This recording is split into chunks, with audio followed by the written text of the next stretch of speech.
Hello everyone, my name is Arian LOLI. I am a PhD candidate at the Norwegian University of Science and Technology, and I'm going to present the article Service Life Prediction of Building Components in the Times of Climate Change. First, I would like to show the table of content of the presentation. It will start with an introduction of the importance of the process of service life planning for building envelope components.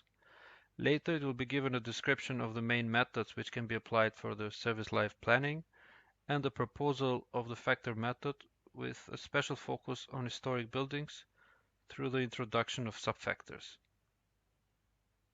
In the third section, it will be shown an application of the method in a case study in Norway, and in the end, it will be presented a summary of the main findings.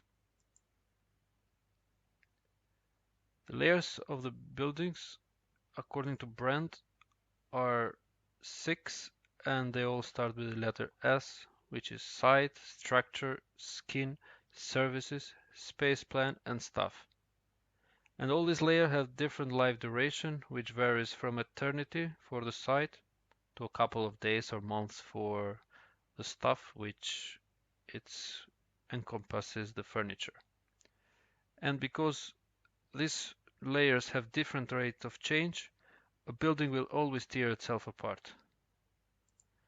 In this presentation, we will be focused on the skin layer, or as it is mostly known in the literature, the building envelope. But why are we focusing on the building envelope? Because this is a layer which is in a direct contact with natural and anthropic degradation agents. The layer also influences the energy performance of the building, and when we are talking about historic building, this is the layer which holds most of the cultural value. And for all these reasons, the conservation of the building envelope is an important process because it will not only safeguard the historic value, but it will also improve the energy performance of the building and will increase the living comfort of the inhabitants, reduce the monetary cost for bills which are used for heating or cooling, and less energy also means less carbon emissions. Therefore, before doing conservation actions on building envelope components, especially on historic buildings, it is important to calculate the service life of these components. The service life will indicate the time of intervention actions which will maintain the integrity of the material and safeguard the historic value. This tool is very important and it has already been applied to different skin components to new and existing buildings such as facades, claddings, windows, wall insulation, paint, etc. As we said in the previous slide, service life planning for materials and components is a very important process, and many methods to evaluate the degradation of elements over time have been developed. According to the ISO standard, these methods for service life planning have been divided into two principal groups. In the first group, it is the factor method, which estimates the service life through the multiplication of a reference service life, which is usually provided from the producer of the material for well-defined in-use conditions, and a series of modifying factors from A to G, which we can see in the table, which relate to the specific conditions of the case. And in the second group, there are the engineering design methods, which predict the service life of a single material component using probabilistic tools. Now, regarding the factor method, according to the standard, it is stated that special attention should be given to the definition of the reference service life, as well as the value of every single factor. And according to the standard, the specific values of the factors are independent of each other, and it should be aware that the components are not mixed or taken into consideration multiple times. For this reason, to better underline the importance of every component which influences the service life, each factor of the method from A to G is further constituted by J number of subfactors, which can be very useful in assessing the adaptation action. The subfactors consider the main elements which influence the building life, such as climate change, type of the building, flux of the building, the surrounding area, type of ownership, budget of the owner of the building, and other factors. In this table, it is given the list of the subfactors which can be used for the determination of the value of each factor. This list has been compiled by considering the results of the literature review and the environmental related subfactors D and E. They have been extracted from the European project Climateful Culture, which had a special focus in impact of climate change on building heritage buildings. The table is not to be considered as exhaustive, but it can be subject to further improvement according to specific case studies.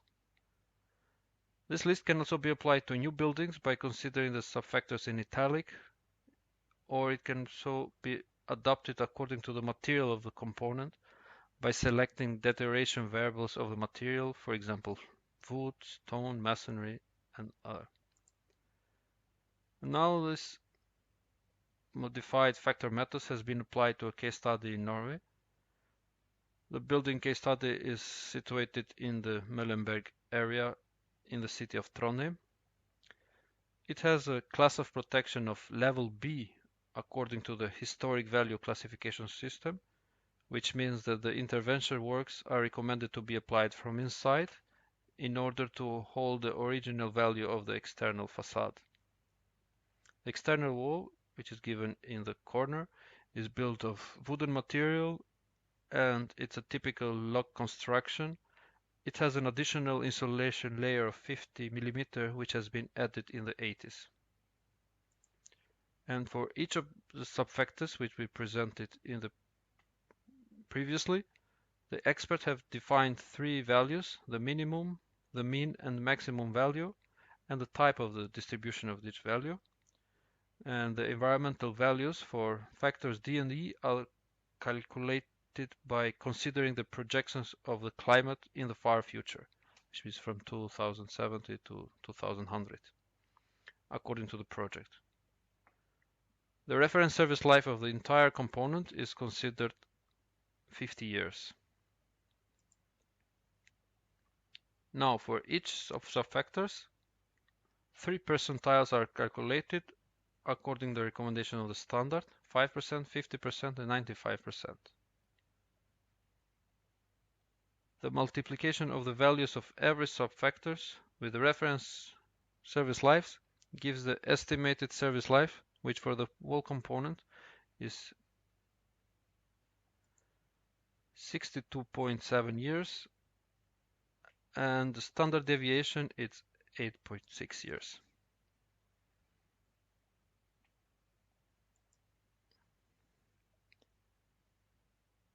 But what would happen in case we would use the values of recent past scenario for the estimation of the environmental related subfactors? In the slide is given a comparison of the values of the subfactors D and E for both time windows. As we can see in the far future in Trondheim, it will be an increase of risk from the mold and wet days and a decrease of frost days, which in overall will reduce the service life expectancy of the material by around 10%. This is better shown in this diagram, where climate change is expected to reduce the service life by 10%, but also in this figure it is shown the importance of the other subfactors. For example, it is shown that the estimated service life would differ in case the owner would live in the house and not rent it, which is shown in green, in comparison with the case which we used in scenario in black. Or, for example, it shows how the estimation service life would differ in case the treatment of the facade would occur every 5 years instead of every 10 years, which is the graphic in blue. So in overall, the improvement in the service life prediction will be with 20%, or how the service life would be reduced by 15% in case the building would change activity from a residential building to a commercial building because of the increase of the flux of the people, which would cause more tear of the material. Now, to wrap up all the main factors, findings. The service life planning is very necessary to determine the time of the intervention actions before the material would reach an irreversible decay level, which would not only degrade the material but also influence the cultural value. With the introduction of the subfactors and their application to a case study, all the main quality, environmental, and operational characteristics which influence the service life and which are focused on historic buildings are taken into consideration. One of the biggest discussions about the application of the method is the difficulty to determine the factors and their distribution, which leads to uncertainty of the results.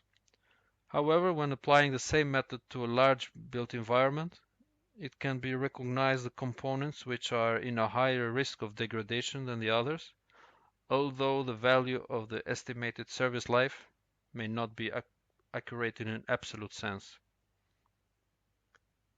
So the definition of the values and the type of distribution for each of the subfactors asks for further research in the field, which would involve multidisciplinary experts in data collection, running analysis, and laboratory tests.